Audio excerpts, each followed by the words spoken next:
Өзгелер сіздің сырт келбетіңізге көз салмай, тек мінезіңіз бен тұлғалық қасиеттеріңізге мән береді деп үміттенбеңіз. Бір сөзбен айтсақ, киімге қарай қарсы алып, ақылыңызға қарай шығарып салады. Армысыздар, эфирде этикет бағдарламасы. Бүгін біз ер азаматтардың киім кию әдебін тілге тиек етеміз. Костюм кию жарты табыс саналады. Киім таңдаған кезде біз өз имиджімізді қалыптастырамыз және өзіміз жайлы мәлімет береміз.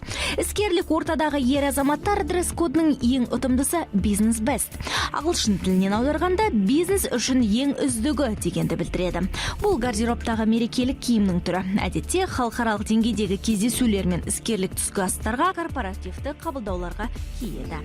Біздің бекіткен ережеге сәйкес мемлекеттік хаттама қызметкерлері мәртебелі меймандарды қарсы алып шығарып салады. Олар тек қана ақ көйлек кие алады. Жолаға бар сары, көк жейделерге тыйым салынған. Костюмнің түсі қара немесе көк болуы тиіс.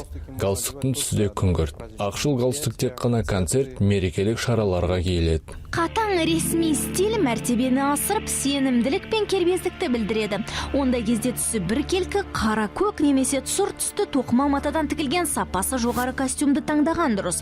Жіңішке жолақты болса да тартымды көрінеді. Ал жейде киген кезде өзге түске назар салма, тек аппақ түсті таңдаңыз. Галстук қызыл түстің кез келген реңкінен бола алады. Жең бүкпесі бар және алтын не күміс қайырма ілгегімен тігілген жейделер әдетте өте сәнді көрінеді және талғамыңызды асырады. Ал туфли қара және лакталмаған әрі мұнтаздай таза болғаны дұрыс. Первая пара у нас называется... Мына аяқ киім Оксфорд деп аталады. Ол тек классикалық бір түстегі костюмдермен ғана киіледі. Екінші аяқ киім модулі ол дерби. Оның бауы ашық байланады. Оны да классикалық киіммен бірге киіп жүруге болады. Тағы бір аяқ киім ол дабл манки. Оны casual стиліндегі киіммен, джинсымен немесе жолақтары бар костюммен киген жөн. Соңғысы бұл манки деген ботинке. Ол көбіне casual киіммен киіледі.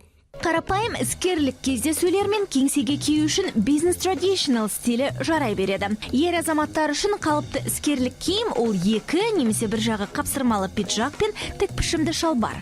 Міндетті элементтері костюмның қиып тігілген қалтасы, бір түсті жейде, түрлі жапсырма мен белдіктері жоқ тегіс аяқ киім.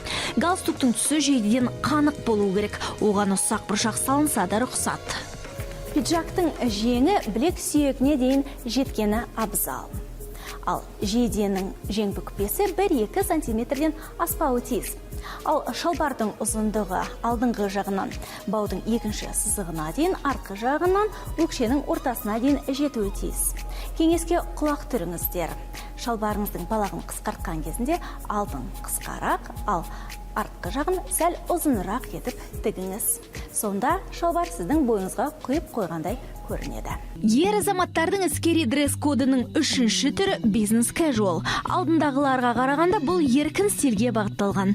Мұнда классикалық костюмді қанық көк түсті блейзерге айырбастауға болады. Оны жапсырмалы қалталары мен металл түймелеріне қарап оңай ажыратуға болады.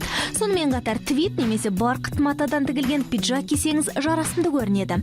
Бұған чинос немесе хаки стиліндегі шалбар тамаша үйлеседі. Олар көбіне мақта, мата кездемесі немесе мақта мен басқа да жіптердің қосындысынан тігіледі. Қара көк, сұр немесе құм түстерді қолдансаңыз ұтылмайсыз. Тым тар емес, кеңірек шалбар кисеңіз тіптен тамаша. Мемлекеттік хаттама қызметкерлері сенбі күні де жұмысқа костюммен келеді. Ал басқа департамент өкілдері casual киіммен киюіне рұқсат беріледі. Бірақ оның түсі қошқыл болуы міндет. Жейдені кардиганмен үйлестіруге болады. Бірақ ол жұрттың назарына қатты түспеуі тиіс. Шұлыққа да бейжай қарамаған жөн. Әдетте ер адамдар шұлық таңдағанда жиі қателесіп жатады. Шұлық аяқты жабу керек. Бірінші ереже ол мейлінше ұзын болуы тиіс. Отырған кезде көрініп қалмауы маңызды. Екінші ереже шұлықтың түсін аяқ киімнің емес, шалбардың түсіне қарап таңдаған абзал. Үшінші ереже мүмкіндігінше бейтарап түстерді алуға тырысыңыз. Ұсақ бұршақ пен жолақтарға мүлдем жоламаңыз. Киім кию мәдениетіне қарап, адамды сипаттауға болатыны ешкімге құпия емес. Әсіресе бизнесте өзін-өзі дұрыс жағынан көрсете білу сенім ұялатып алға басуға жол ашады. Сондықтан ұмтылмас тартымды сипаттарға назар салыңыз. Этикет ережелерін есте ұстайық. Табысқа бірге қол жеткізейік.